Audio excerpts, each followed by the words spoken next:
Di antara barisan pemuda gagah yang baru menyelesaikan pendidikan berat, berdiri tegak seorang bernama Slamet Riyadi. Namanya terpanggil sebagai lulusan terbaik. Lapor, saya Slamet Riyadi siap menerima tanda penghargaan. Lanjutkan. Siap, lanjutkan.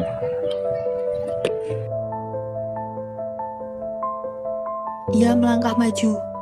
Sorot matanya tajam dan penuh tekad. Di tangannya, selembar kertas tersemat sebuah pengakuan resmi atas keahliannya yang luar biasa sebagai navigator kapal. Ijazah itu bukan hanya selembar kertas, melainkan tiket menuju lautan lepas dan tanpa ia sadari, peta jalan menuju medan perjuangan yang lebih besar. Ia lulus dengan keunggulan, siap memimpin kapal melintasi badai. Slamet Riyadi dengan seragam pelautnya menunjukkan keahlian yang ia peroleh dari sekolah pelayaran tinggi. Setiap gerak kapal, setiap perubahan angin, dan setiap koordinat di peta maritim adalah tanggung jawabnya.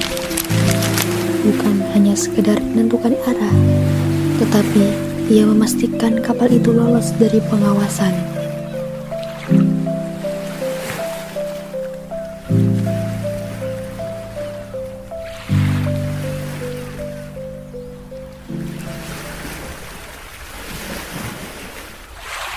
Bung, apa yang Anda pikirkan pada situasi saat ini, Bu? Kita harus memperjuangkan Indonesia dan melawan penjajah. Setuju, Bung. Mari kita bersatu untuk melawan penjajah. Ayo! Pada 14 Februari 1945, kegiatan Jepang mulai menunjukkan tanda-tanda kekalahan dalam Perang Dunia II. Slamet beserta rekannya sesama pelaut meninggalkan asrama mereka dan mengambil senjata. Ia memutuskan kembali ke Solo dan di sanalah ia mulai mendukung gerakan perlawanan melawan penjajah. Awal perjuangan nyata Slamet Riyadi ditandai ketika terjadi peralihan kekuasaan sipil oleh Jepang kepada kerajaan yang berkedudukan di Surakarta, yaitu Kasunanan dan Praja Mangkunegara. Para pemuda bertekad mengadakan perebutan senjata di tangan Jepang.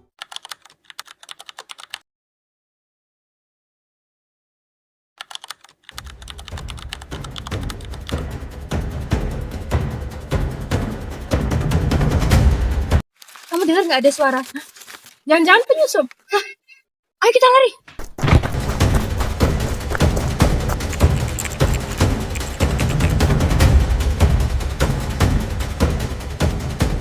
Di Balai Kota Solo dilakukan peresmian pembentukan Resimen 26 Divisi 10 dan dalam resimen tersebut Slamet juga dilantik sebagai Komandan Batalion 2 Resimen 26 Divisi 10 dengan pangkat mayor di usia 19 tahun.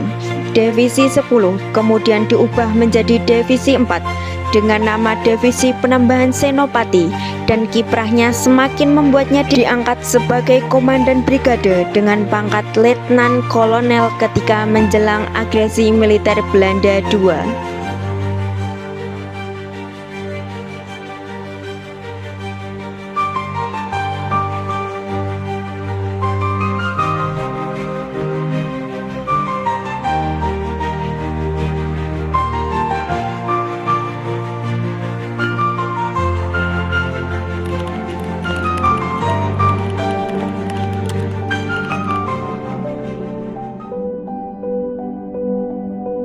Dengan kiprahnya, Slamet berhasil menggalang semangat para pemuda, menghimpun kekuatan pejuang dari pemuda terlatih, seperti Peta, Heiho, dan Kaikun. Slamet merekrut mereka dalam setingkat batalion dan dipelopori untuk perbuatan kekuasaan politik dan militer yang ada di kota Solo dari tangan Jepang.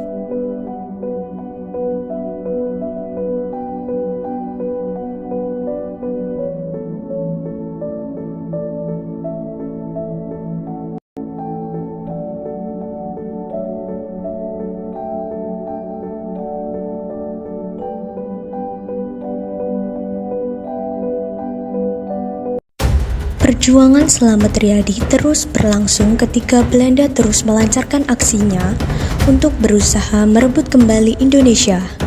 Bahkan saat Belanda gagal dengan aksi militernya di akhir tahun 1949, perjuangan Slamet tidak berhenti. Ia lanjut memimpin penuntasan terorisme dalam negeri. Saat itu muncul kelompok pemberontak yang menanamkan sebagai Angkatan Perang Ratu Adil yang dipimpin Kapten Westerling. Ia mulai berjuang mendukung Indonesia mempertahankan kemerdekaan dengan kecerdasan dan kekuatannya. Puncak dari perjuangan Slamet Riyadi terjadi pada serangan umum di Solo pada 7-10 Agustus 1949. Serangan ini berlangsung selama 4 hari dan 4 malam dengan Slamet Riyadi sebagai tokoh utama. Pasukan Belanda terdesak dan akhirnya mengalami kekalahan.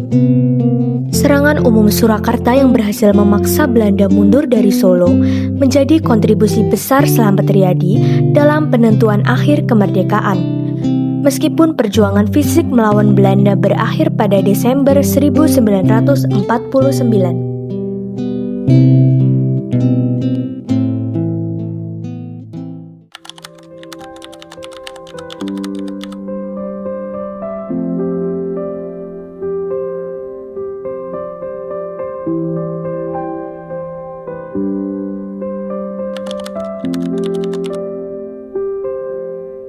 Pada tahun 1950 di Maluku, ia ditugaskan ke Indonesia Timur untuk menumpas pemberontakan Republik Maluku Selatan atau RMS di Ambon. Ia menjabat Wakil Panglima Komando Tentara Teritorium 7, dan disinilah Slamet Riyadi gugur dalam pertempuran jarak dekat di gerbang benteng Victoria Ambon saat memimpin pasukannya menumpas RMS. Slamet memang mengawali perjuangan di kota Solo, tetapi perjalanan perjuangannya untuk Indonesia dilakukan di penjuru daerah. Ia melaksanakan tugasnya di kawasan timur Indonesia, tepatnya di Ambon, Maluku Selatan. Saat itu, beliau sudah bergelar letkol. Perjuangan di Ambon membutuhkan waktu berbulan-bulan untuk mencapai kota Ambon, tepatnya pada tahun 1950. Slamet Riyadi memimpin operasi Senopati. Ini membasmi pemberontakan Republik Maluku Selatan yang berlangsung kisaran Benteng Victoria, Ambon, tepatnya 4 November 1950. Pada saat perjuangan inilah, di jam 11 malam, Slamet merasakan pedihnya berondongan peluru di bagian perutnya.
Bagaimana keadaan komandan? Sepertinya umurnya sudah tidak akan lama lagi. Melanjutkan perjuangan. Siap, komandan. Innalillahi wa inna ilaihi raji'un.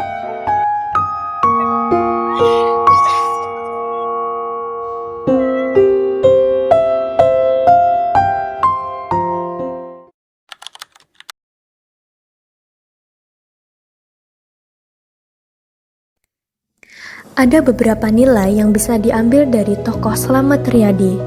Yang pertama adalah berani dan tegas, dibuktikan dengan saat pertempuran Surakarta tahun 1949, Slamet Riyadi dengan berani memimpin pasukannya langsung di garis depan melawan Belanda. Menunjukkan ketegasan dalam mengambil keputusan meski nyawanya terancam. Yang kedua, ada mementingkan kepentingan lebih luas. Dibuktikan dengan setelah kemerdekaan, ia tetap berjuang menegakkan kedaulatan Republik Indonesia bukan demi pangkat atau jabatan pribadi, melainkan demi kepentingan seluruh rakyat Indonesia. Dan yang ketiga, semangat pantang menyerah. Dalam kondisi pasukan yang kekurangan senjata dan logistik, Slamet Riyadi tidak pernah mundur, terus berjuang hingga akhir dalam berbagai pertempuran mempertahankan kemerdekaan. 4. Rela berkorban. Ia gugur dalam tugas saat menumpas pemberontakan RMS di Ambon tahun 1950 pada usia 23 tahun. Bukti pengorbanannya yang tulus tanpa pamrih demi keutuhan NKRI.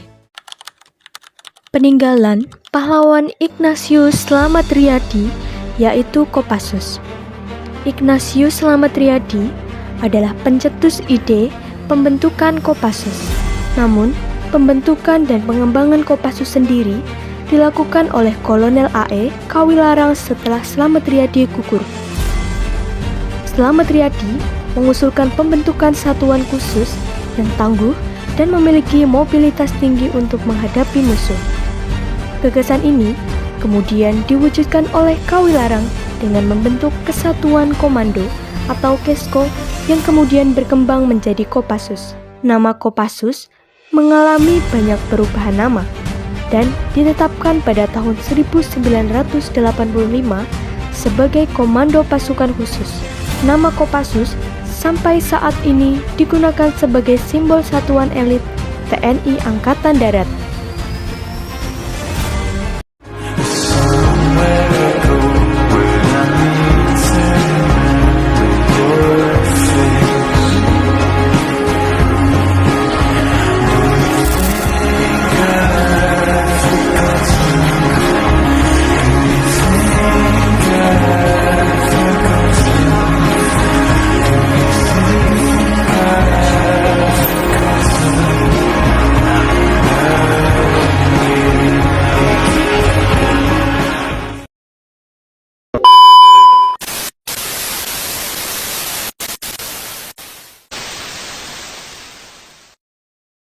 Behind the scenes.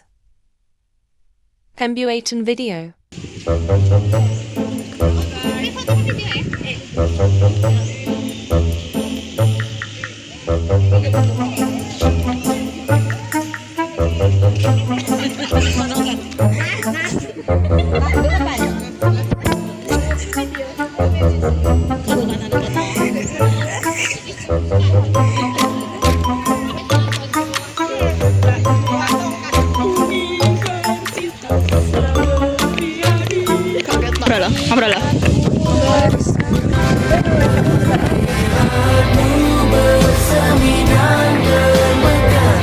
Pimpinan saya Abdul Ali. Pimpinan saya Abdul Ali.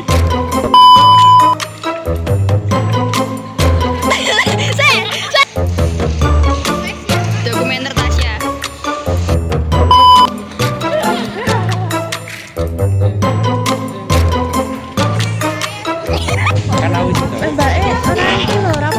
Sisi loro tau.